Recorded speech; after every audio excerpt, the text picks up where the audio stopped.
السلام علیکم، نمستے، ست شری اکال. امید کرتا ہوں ٹھیک ہوں گے، خوش ہوں گے. میں طارق نیازی، میرے ساتھ موجود ہیں. السلام علیکم، نمستے، ست شری اکال. میں ہوں روچ. کیسے ہیں آپ سب؟ امید کرتی ہوں خیریت سے ہوں گے، خوش رہا کریں اپنے خرچے پر. سٹارٹ کرتے ہیں ویڈیو کو. ویڈیو کا ٹائٹل ہے India in 2015 versus India in 2025، progress of emerging India. 2015 میں انڈیا کیسا تھا، 2025 میں کیسا ہے، کیا انتر، کیا فرق، کیا تبدیلی، کیا پروگریس ہوئی ہے. تو سٹارٹ کرتے ہیں، ویڈیو کو دیکھتے ہیں.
جناب اگر ان شارٹ میں کہوں، اگر مختصر کہوں، کتنا فرق آیا؟ 10 سالوں میں تو بہت زیادہ سوچ سے زیادہ 50% سے زیادہ گروتھ ہو گئی. 400 تو ایئرپورٹس ایکسٹرا مطلب مزید بن گئے. 95 تھے، 400 سے زیادہ ایئرپورٹ، اور جی ڈی پی ڈبل ہو گئی، گروتھ ریٹ ڈبل ہو گئی، لٹریسی. اچھا غربت جو ہے اس میں بہت فرق آیا.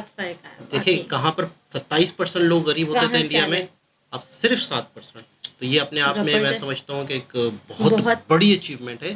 دیکھیں آپ اگر ترقی کر رہے ہو، دکھ رہی ہے، تو کیا غربت کم ہو رہی ہے؟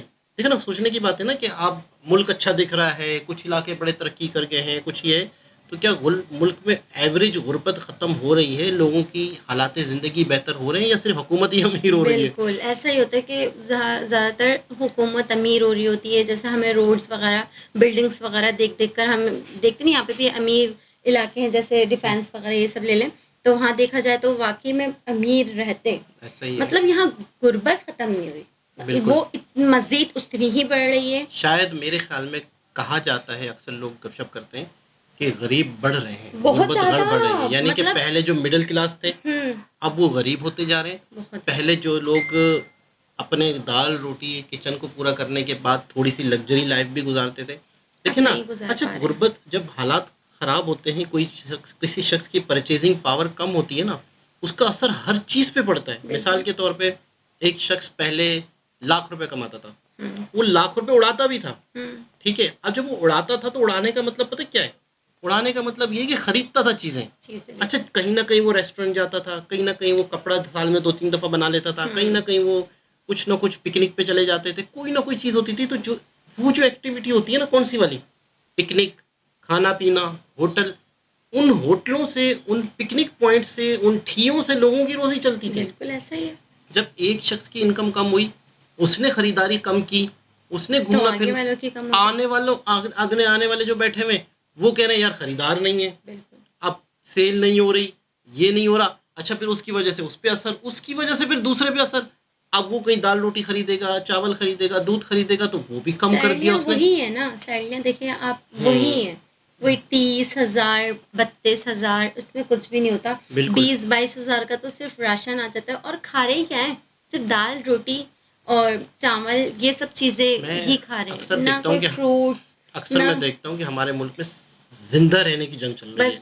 ہاں مطلب یوں سمجھ لینا کہ ایک شخص ترقی کرے، اپنے حالات بہتر کرے اور نہیں ہو لوگوں پا کی رہا. مدد کرے، تو وہ تو بہت آگے چلی گئی ہے بات. اب تو اپنے آپ کو زندہ رکھنا، کھاتے پیتے رہنا اور اپنی عزت بچائے رکھنا ہی ایک جنگ چل رہی ہے. مطلب اب پہلے یہ ہوتا تھا کہ پہلے لوگوں کے پاس پیسے ہوتے تھے، پوری پوری فیملیاں اٹھا کر ریسٹورینٹ پہ لے وہی جاتے نا، تھے. وہی 4,000 یا 5,000 میں، پکنک پہ چلے گئے. 4,000 5,000 میں آرام سے کھا کر وہ آ جاتے تھے. اب پتہ کیا ہوتا ہے، ایک بندے کا اگر کچھ دل چاہ رہا ہے نا فاسٹ فوڈ کھانے کا، تو وہ سوچتا ہے یار اب کیا کروں گا منگا کے، مطلب میں منگاؤں گا، گھر والے بیٹھے ہوئے ان کے لیے بھی منگاؤ، یہ کرو وہ کرو. فاسٹ فوڈ منگانے سے بہتر وہ سوچتا ہوگا یار میں چلو آٹا 500,000 چینی دے کے، ہاں پورے گھر کے 500,000 لیے کھانا دے کے مرغی یا چکن یا بڑے کا منگوا کے. گوشت ہے وہی بنا کے گھر میں ہی بنا لیتا ہوں. تو وہ نہیں کر پاتا کیونکہ اتنا تو اکنامی نیچے آنے سے، لوگوں کی معیار زندگی نیچے آنے سے سب پہ اثر پڑتا ہے. بہت زیادہ. ہر شخص ایک دوسرے سے جڑا ہوتا ہے، ہر کاروبار ایک دوسرے سے جڑا ہوتا ہے. اچھا پھر دوسری چیز ایک ہمارے کنٹری کی ایک اور بات ہے کہ ہمارے یہاں پہ بزنس لوگ نہیں کر رہے اب، یعنی بزنس پہ پیسہ نہیں لگا رہے. اس کی مین وجہ گیس نہیں ہے جن سے مشینیں چلنی ہیں، بالکل بجلی نہیں ہے، اچھا ٹیکس زیادہ، لائٹ تو ہوتی نہیں ہے. ٹھیک ہے نا. تو پھر لوگ جو ہیں وہ اس طرف بھی نہیں آ رہے. جب فیکٹریاں لگیں گی، کوئی نہ کوئی کارخانے لگیں گے، چیزیں بنیں گی ہمارے ملک میں، تو ہی ہمارے ملک کے حالات بہتر ہوں گے نا. یہ چیزیں بھی نہیں ہے، تو بہت بڑے پلاننگ کی ضرورت ہے، بہت بڑے ایک سیٹ اپ کی ضرورت ہے، بہت وسیع سوچ کی ضرورت ہے. بہت سارے تب جا انویسٹر کے کی ضرورت ہے. انویسٹر کوئی بھی پیسے لگا دے. اچھا انویسٹر کیا سوچتا ہے پتہ ہے؟ انویسٹر کو یوں سمجھ لو پوری دنیا کے بڑے بڑے انویسٹر ہیں. آپ یقین کریں کئی لوگ میں نے سنا ایسے بھی ہیں جن کو پیسہ ہے لگائیں کہاں. تو پاکستان کا جب نام آتا ہے تو ان کے ذہن میں یہ آتا ہے کہ یار حالات، بالکل امن و امان، کل کون سی حکومت، کل ان کی کوئی اور ٹیکس لگ جائے، کل ان کے یہاں کوئی اور مسئلے مسائل نہ ہو جائے. تو بہت سارے مسئلے مسائل کی وجہ سے بھی انویسٹر ہماری طرف کتراتا ہے، ہمارے ملک میں نہیں آتا، جس کی وجہ سے بھی بے روزگاری بڑھتی ہے. خیر بہرحال بہت زبردست گروتھ دیکھنے کو ملی، بہت زیادہ زبردست. ہی زبردست. تو بہت ساری چیزیں دیکھنے کو ملی. دوبارہ کسی اور ویڈیو کے ساتھ آپ سے ملاقات ہوتی ہے، جب تک کے لیے اللہ حافظ.